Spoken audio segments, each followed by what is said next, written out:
British Advanced Pain Clinic, Noppimayam Surgery Duram. For appointments 9155515563.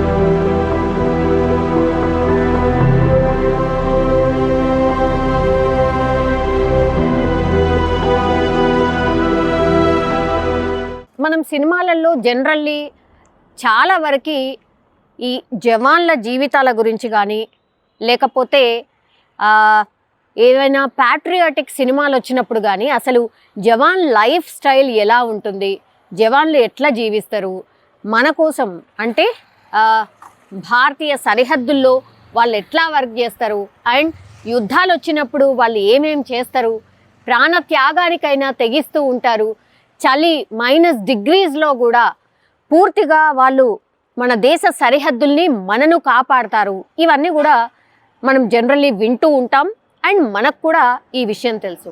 కానీ generally అంటే పర్సనల్గా మనమే ఒకవేళ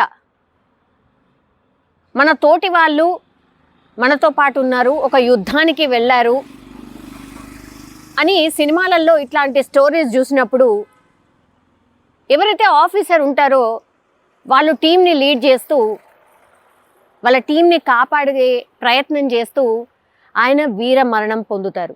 సో ఇట్లాంటి స్టోరీస్ చాలా వరకే మనం వినున్నాం, చూస్తున్నాం. కానీ ఇది రియల్గా ఏపీకి సంబంధించిన జవాన్ సుబ్బయ్య అతని పేరు. మొన్న సరిహద్దుల్లో ఒక ఆపరేషన్కి వెళ్ళినప్పుడు 45 మంది టోటల్లీ ఉన్నారు అందులో. అయితే వీళ్ళు 45 మంది వాళ్ళకి ఇచ్చినటువంటి టాస్క్ పూర్తి చేయడానికని వెళ్ళారు. వెళ్ళినప్పుడు అక్కడ శత్రువులు ఏదైనా అమర్చినా లేకపోతే శత్రువులు వాళ్ళ మీద ఎట్లా దాడి చేస్తారో వాళ్ళు ముందే ఊహించి వాళ్ళ ప్రాణాల్ని కాపాడుకుంటూ వాళ్ళ టాస్క్ని పూర్తి చేయాల్సి ఉంటుంది. ది సేమ్ వే మొన్న ఎగ్జాక్ట్లీ ఎక్కడ అంటే జమ్మూ కాశ్మీర్లోని పూంచ్ సెక్టార్లో కాపలా కాస్తున్న క్రమంలోనే ఆయన అనుకోకుండా ల్యాండ్ మైన్స్ ఉంటాయి కదా, ఆ ల్యాండ్ మైన్ మీద కాలు పెట్టాడు. ల్యాండ్ మైన్ అంటే మనకు తెలుసు, చాలా మూవీస్లో మనం కూడా చూస్తున్నాం. ల్యాండ్ మైన్ మీద కాలు పెట్టిన తర్వాత మళ్ళీ ఆ కాలు తీస్తే మాత్రం ల్యాండ్ మైన్ పేలిపోతుంది. సో ఇది మనం సినిమాలు అన్నీ చూస్తున్నాం కాబట్టి మనకు తెలుసు. సో ఈ సుబ్బయ్య అనే జవాన్ కూడా ద సేమ్ థింగ్ అదే జరిగింది. కాపలా కాస్తున్న క్రమంలో సరిహద్దుల్లో ఒక్కసారిగా ల్యాండ్ మైన్ మీద కాలు పెట్టాడు. ఆయన తోటి అంటే టీమ్మేట్స్ ఎవరైతే ఉన్నారో అక్కడ కాపలా కాస్తున్న వాళ్ళు ఎవరైతే ఉన్నారో పూర్తిగా 45 మంది ఉన్నారు. సో ఆయన ఒక్కసారి ల్యాండ్ మైన్ మీద కాలు పెట్టాను అని గ్రహించి గట్టిగా అరిచాడు, దూరంగా వెళ్ళిపోయింది, నేను ల్యాండ్ మైన్ మీద కాలు పెట్టాను, అది తీస్తే మాత్రం అందరు చచ్చిపోతాము అని. అంటే కళ్ళ ముందు చావు కనిపించినా, కళ్ళ ముందు చావు మనకి ఎదురవుతున్నా సరే తోటి జవాన్ల ప్రాణాలు కాపాడినటువంటి వీర జవాన్ ఇప్పుడు సుబ్బయ్య. ఇతను ఆంధ్రప్రదేశ్ ప్రకాశం జిల్లా రావిపాడకు చెందినటువంటి వరికుంట్ల సుబ్బయ్య. ఈయన 20 ఏళ్ల కిందటేనే ఆర్మీలో జాయిన్ అయ్యారు. ఈయనకు కూడా అంటే కుటుంబం అంతా ఉంది. ప్రస్తుతం ఆయన ఆర్మీలోని 25వ రాష్ట్రీయ రైఫిల్స్లో హవల్దార్గా ఆయన జాబ్ చేస్తూ ఉన్నారు. సో అంటే ఎవరో శత్రువులు దాడి చేసినటువంటి విషయం కాదు, ఏది కాదు. బట్ మన వాళ్ళు సరిహద్దుల్లో ఎవరైనా శత్రువులు మన లోపలికి ఎంటర్ అయినప్పుడు కొన్ని హిడెన్ ల్యాండ్ మైన్స్ అట్లాంటివి పెట్టుంటారు కాబట్టి అనుకోకుండా ఆయన మనం అమర్చుకున్నటువంటి ల్యాండ్ మైన్ మీదనే అనుకోకుండా కాలు పెట్టడం, ఆ తర్వాత అది పేలిపోతుంది అని తెలిసిన వెంటనే అక్కడ ఉన్నటువంటి వాళ్ళు జవాన్లు మిగతా వాళ్ళు ఎవరైతే ఉంటారో వాళ్ళందరినీ కూడా గట్టిగా అరుస్తూ నేను ల్యాండ్ మైన్ మీద కాలు పెట్టేశాను, దయచేసి మీరు దూరంగా జరగండి అనేటువంటిది చెప్పి వాళ్ళందరూ దూరం వెళ్ళిపోయిన తర్వాత ఆయన ల్యాండ్ మైన్ మీద నుంచి కాలు తీయడం, ఆ తర్వాత ఊహించవచ్చు ల్యాండ్ మైన్ పేలితే ఒక మనిషి శరీరం ఎంత ఛిద్రం అవుతుందో మనందరికీ తెలుసు. గుర్తుపట్టనంత ఘోరంగా, అత్యంత దారుణంగా అక్కడికక్కడే స్పాట్లోనే చనిపోయారు. మిగతా జవాన్ల కళ్ళ ముందటనే ఇదంతా జరిగింది.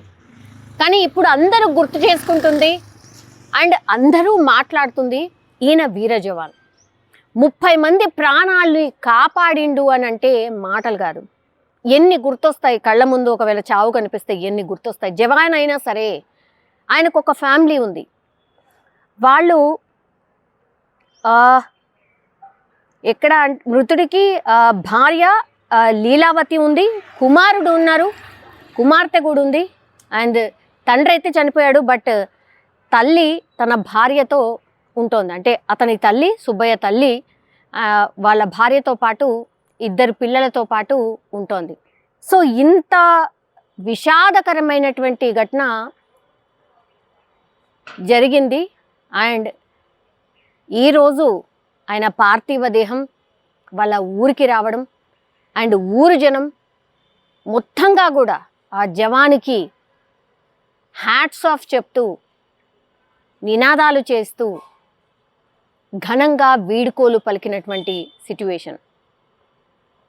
సో ఇట్లాంటి జవాన్లు మనకున్నారు, మన కోసం ప్రాణాలు అర్పించే జవాన్లు మనకున్నారు. నిజంగా ఎంత చెప్పుకున్నా హ్యాట్స్ ఆఫ్ అనాల్సిందే. ఎందుకంటే ఆయన సరిహద్దుల్లో విధి నిర్వహణలో ఆయన ప్రాణాలు కోల్పోవడం అండ్ మిగతా జవాన్ల ప్రాణాలని కూడా కాపాడిన పరిస్థితి. సో అధికారులు కావచ్చు, వాళ్ళ పై ఆఫీసర్స్ కావచ్చు, భారతీయ జెండా ఆయన పార్థివ దేహం మీద పరిచి ఆ తర్వాత ఆయనకు ఘనంగా వీడ్కోలు పలికిన పరిస్థితి.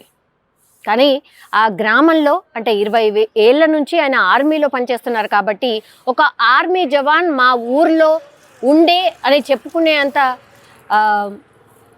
సంతోషం కావచ్చు. ఇప్పుడు ఆయన లేడు అనేది కూడా వాళ్ళకి ఎంత బాధ ఉంటుందో దీన్ని బట్టే మనం అర్థం చేసుకోవచ్చు.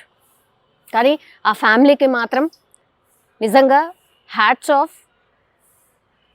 అండ్ ఆ జవాన్ని మాత్రం మనం తిరిగి ఇయ్యలేము, కానీ ఘనంగా మాత్రం ఆ ఊరి ప్రజలు అందరూ కూడా వీడ్కోలు పలికిన సిట్యువేషన్.